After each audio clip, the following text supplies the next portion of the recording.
รัฐบาลลาวประดับเหรียญการมิตรภาพให้แก่ทูตอินโดนีเซียที่สำเร็จการปฏิบัติหน้าที่การทูตอยู่สาธารณรัฐประชาธิปไตยประชาชนลาวตลอดระยะ2 ปีกว่าผ่านมา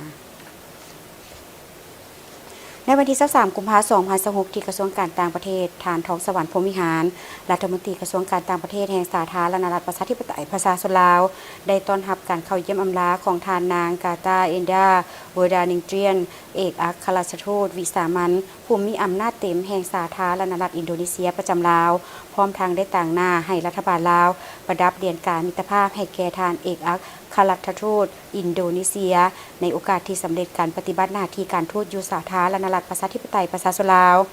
ท่านรัฐมนตรีท้องสวรรค์พรหมวิหารได้ตีราคาสูงต่อสายสัมพันธ์มิตรภาพและการร่วมมือที่ดีระหว่างสาธารณรัฐประชาธิปไตยประชาชนลาวและอินโดนีเซียได้รับการพัฒนาและเสริมขยายเป็นก้าวๆในหลายโครงข่ายการร่วมมือตลอดระยะ69 ปีผ่านมานับแต่2ประเทศได้สร้างสายสัมพันธ์การทูตน้ำกันในวันที่23 สิงหาคม 1957พร้อมทางได้แสดงความสมเสยต่อบทบาทการปฏิบัติหน้าที่อย่างตั้งหน้าของทานทูตตลอดระยะ2 ปีผ่านมา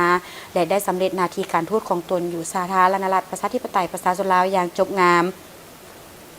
และมีผลสำเร็จสูงในหลายด้านพิเศษทานทูตได้ประกอบส่วนอันสำคัญเข้าในการเสริมขยายสายสัมพันธ์การร่วมมือที่ดีระหว่างสาธารณรัฐประชาธิปไตยประชาชนลาวและอินโดนีเซีย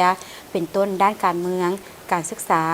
เศรษฐกิจการแลกเปลี่ยนการเยี่ยมยามของคณะผู้แทนคันต่างๆการไปมาหาสู่ระหว่างประชาชน2ชาติการสนับสนุนซึ่งกันและกันอย่างต่อเนื่องระหว่าง2ประเทศทั้ง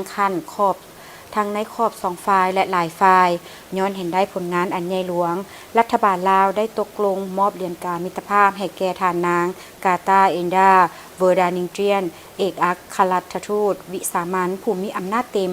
แห่งสาธารณรัฐอินโดนีเซียประจำลาวเพื่อแสดงความย่องยอสมเสยและจารึกคุณงามความดีที่ทานทูตได้อุทิศเหือแหงและสติปัญญาเข้าในการเสริมขยายสายสัมพันธ์มิตรภาพและการร่วมมือที่ดีระหว่าง2ประเทศลาวและอินโดนีเซียให้มีบัดก้าวขยายตัว